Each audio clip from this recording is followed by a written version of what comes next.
नमस्कार। आदित्यस्य नमस्कारम ये कुर्वन्ति दिने दिने जन्मांतर सहस्रेषु दारिद्र्यम नोप जायते।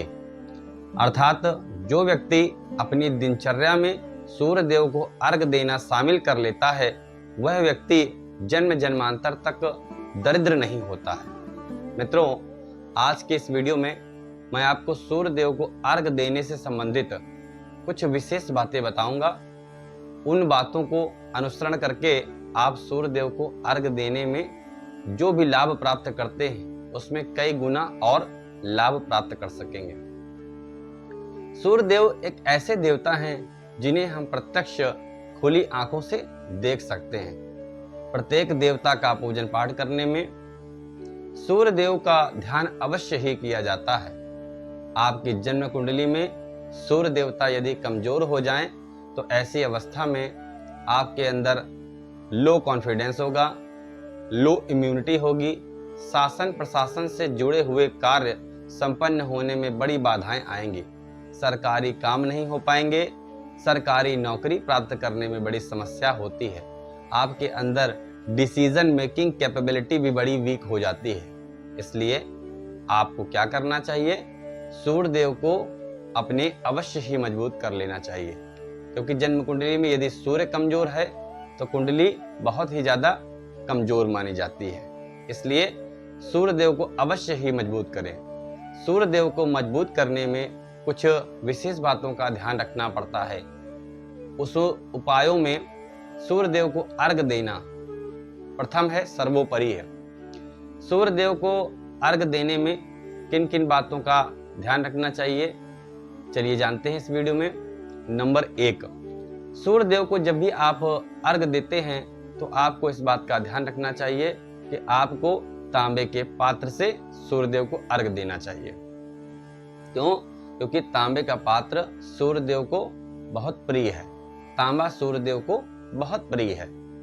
सूर्य देव को यदि आप जल देते हैं तो इस बात का ध्यान रखें कि उस जल में आप थोड़ा सा कुमकुम, अक्षत और पुष्प डाल लें।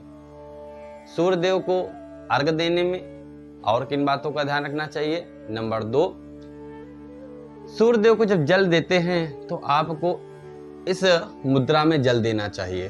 अंगूठे और तर्जनी को आपस में जुड़ा नहीं होना चाहिए, क्योंकि अंगूठा और तर्जनी जब आपस में जुड़ जाते हैं तो ये राक्षसी मुद्रा कहलाती है। फिर जो दिया हुआ जल होता है वो रुधिर के समान यानी कि रक्त के समान बन जाता है। इसलिए जब भी भगवान को जल दें तो इस मुद्रा में दें, अंगूठा उसमें नहीं स्पर्श होना चाहिए। किसी पात्र से भी देते हैं, लोटे से देते हैं तो उसमें भी प्रयास करें कि आपका अंगूठा न स्पर्श हो। नंबर 3, सूर्य देव को जब भी अर्घ देते हैं तो इस बात का ध्यान रखें कि जल की छींटे आपके पैरों से न लगे। तो इसके लिए आपको क्या करना चाहिए?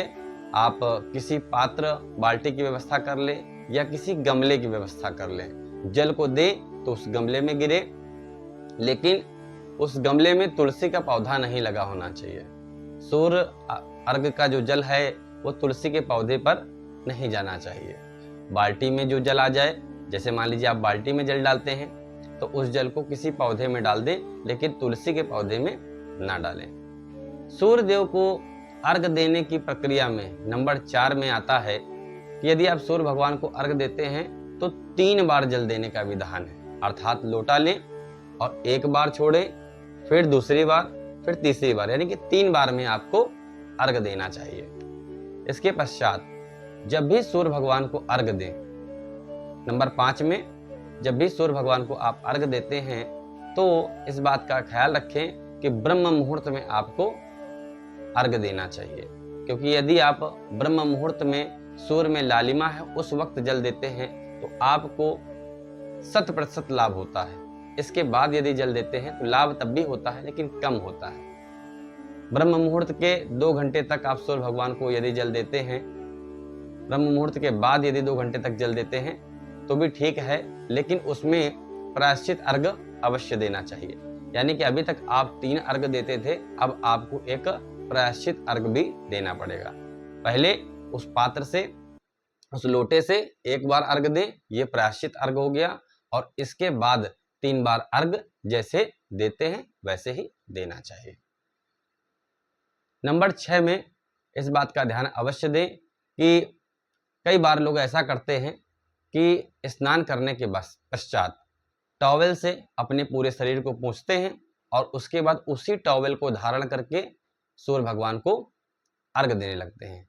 ये सर्वथा वर्जित है, हमारे शास्त्र के द्वारा निषेध है कि किसी भी वस्त्र को यदि अपने शरीर को पोंछा उस वस्त्र से और उसी वस्त्र को पहनकर सूर्यदेव को जल दिया या कोई भी देव पूजा की तो इसका दोष लगता है।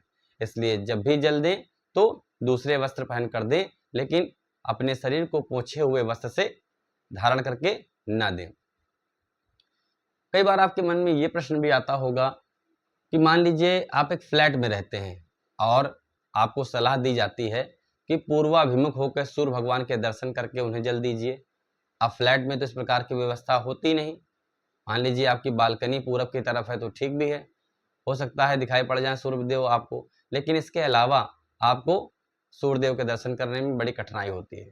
तो आप क्या करें, आप अपने घर के भीतर ही तांबे का पात्र लेकर किसी दूसरे पात्र में भगवान के समीप बैठकर जल दे सकते हैं सूर्य भगवान का ध्यान करते हुए।